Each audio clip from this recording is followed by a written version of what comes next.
Hi යාළුවනේ කොහොමද ඔයාලට වෙනද වගේම අදත් ඔයාලව ආදරයෙන් මගේ YouTube channel එකට මම පිළිගන්නවා. ඉතින් මම අද ඔයාලට කියලා දෙන්න යන්නේ විශ්ව ආකර්ෂණ නීතිය යොදාගෙන කොහොමද අපි අපේ ජීවිතය සාර්ථක කරගන්නේ කියලා. ඔබ විශ්වය සමග කටයුතු කරද්දී ඔයා ඉල්ලන හැම දෙයක්ම ඉතා පහසුවෙන් ළඟා කරගන්න බෑ. මොකද ඔයා ඉල්ලන දේ ලබා දීමට පෙර විශ්වය විසින් ඔයාව පරීක්ෂාවකට ලක් කරනවා. අපි බලමු විශ්වීය පරීක්ෂණයෙන් ඔයා සමත් ඇති බව දැනගන්නේ කොහොමද කියලා.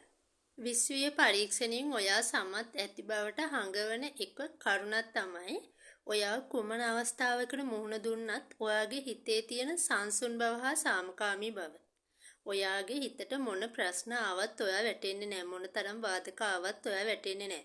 මොකද ඔයාගේ හිත හැම වෙලාවෙම තියෙන්නේ සංසුන් වෙලා. ඒක නිසා තමයි ඔයා විශ්වීය පරීක්ෂණයෙන් සමත් වෙලා කියලා දැනගන්න පුළුවන් එක කරුණක් වන්නේ. තවත් එක් විශ්වීය පරීක්ෂණයක් තමයි ඔයාට විවිධ අවස්ථාවන් උදා වීම. ඒක රැකියාවක් වෙන්න පුළුවන්, නැත්නම් ඒ රැකියාවේ උසස් වීමක් වෙන්න පුළුවන්. ඔයා නොසිතන දේවල් නොසිතු වෙලාවක ඔයා වෙත ළඟා වෙනවා කියන්නේ, නැත්නම් ඔයාව සොයාගෙන එනවා කියන්නේත් එක් විශ්වීය පරීක්ෂණයක් තමයි. ඊළඟ සාක්ෂිය තමයි ඔයාට අහඹු අවස්ථාවල් වල යම් අවස්ථා උදා වීම. මම උදාහරණයක් දෙන්නම්.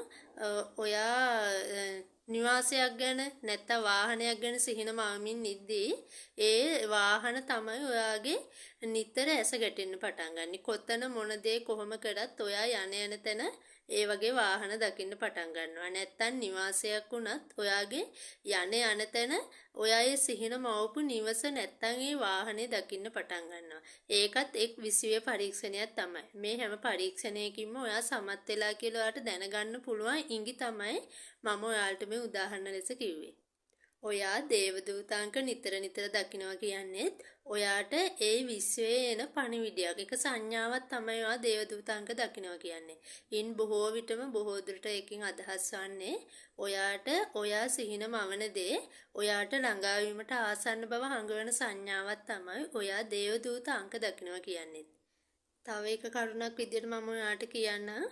ඔයාට මුහුණ පෑමට සිදුවන හැම බාධකයක්ම ඔයාට හොඳට සිදුවන දෙයක් කියලා තමයි ඔයා හිතන්න පටන් ගන්නෙ.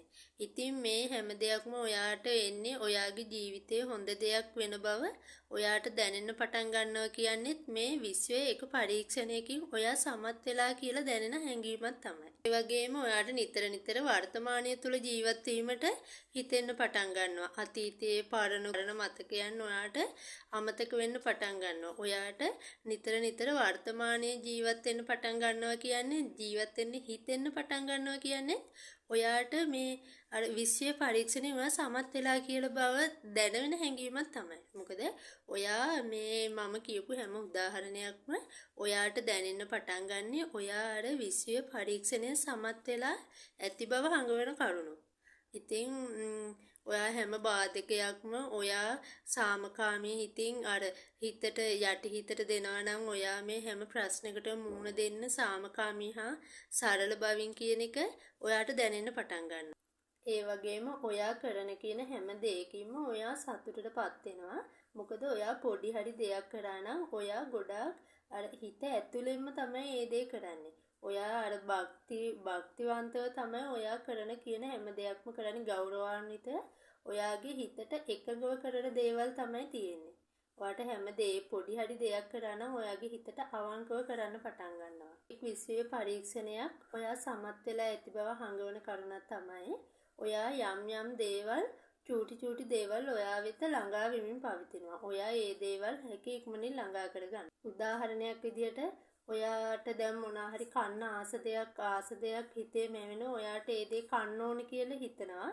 ඉතින් ඔයාට හැකි ඉක්මනින් ඒ දේවල් ඉක්මනට ළඟා වෙනවා. ඉතින් ඒ කියන්නේ ඔයා මේ හැම දෙයකින්ම සමත් වෙලා කියන එක තමයි විශ්වීය පරීක්ෂණයෙන් ඔයා සමත් වෙලා ඇති බව හඟවන කරුණු තමයි මම මේ හැම දෙයක්ම ඔයාට කියා දෙන්නේ. ඉතින් මෙන්න මේ කරුණු ගොඩකින් ඔයාට එකක් හෝ දෙකක් ඔයාගේ හිතට දැනෙන්න පටන් ගන්නවා නම් ඒ කියන්නේ ඔයා විශ්වීය පරීක්ෂණය සමත් වෙලා කියන බවයි. ඒ වගේම ඔයා හිතන පතන හැම දෙයක්ම ඔයා වෙත ළඟා කර දෙන්න විශ්වයේ සූදානම් වන බව තමයි මේ හැම කරුණකින්ම අදහස් වෙන්නේ. එතකොට ඔයාගේ හිතට දැනෙන්න පටන් විශ්වයට දැනෙන්න පටන් ගන්නවා ඔයා මේ හැම පරීක්ෂණයකින්ම සමත් වෙලා ඉන්නේ කියලා. එතකොට ඔයාට හැම දෙයක්ම විශ්වය විසින් ළඟා කර දෙනවා. ඒ වගේම විශ්වය සමග කටයුතු කරද්දී ඔයාගේ සාමකාමී බව, නිර්වෘල් බව ඔයාගේ යටි හිතට දෙන්න ඕනේ. එතකොට හැම දෙයක්ම ඔයාට ඉතා පහසුවෙන් ළඟා කරගන්න පුළුවන්. ඉතින් යාළුවනේ මම තවත් අලුත් වීඩියෝ එකකින් එනකම් ඔයාලා හැමෝම පරිස්සමට සතුටින් ඉන්න ඕනේ.